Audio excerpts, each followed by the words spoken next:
we had 3 quotes already, and we got these guys to quote as well. And what I kind of discovered was that every quote's different, and so you're not really ever comparing apples with apples. There's kind of all kinds of different stuff going on.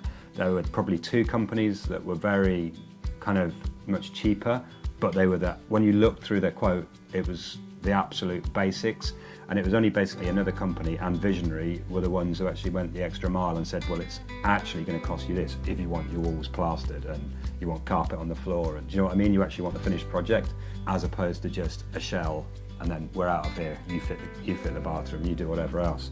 They were the kind of the clearest in terms of the extra costs, in terms of, because we've had downstairs knocked through, we were going to need a demisting system for the fire eggs, and only one other person mentioned it, and that person, basically the only quote they got was just a basic cheapest model without actually, and when JP looked into it, it was far more to it with the fire eggs. You've got to have a kind of, depending on the set out of your house, it's anywhere between kind of 2 grand and 10 grand. But he'd actually looked into it and spent a lot of time getting the right quote for us and making sure we knew about that, didn't he? He did give us a quote initially, and then I think it was about 5 grand, and then he went off and, you know, without even being asked, he came back a couple of weeks later and said, actually, I found someone who can do it for cheaper. And actually, he could have just, you know, he wasn't paying, he could have just passed on, we didn't have a clue, but he actually continued looking for something that was actually cheaper for us.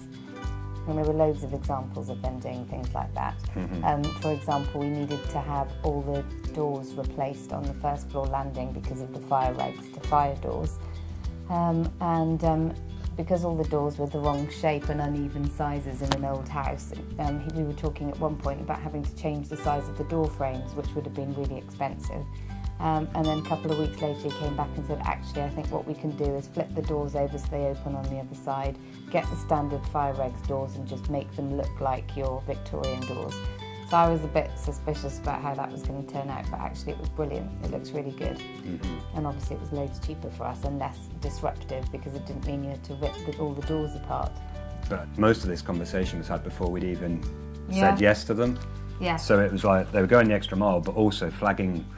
And no one wants to hear about problems, but they were telling you what the problems were and how they were going to fix them, whereas I think at least 2 of the other guys, it was just literally, we will turn up, we will build a loft, and we will disappear, and it is what it is. And if there's problems along the way, there's problems along the way, and you find out as you go, which is what we discovered with other things. So and we heard that it was from refreshing, people. very refreshing.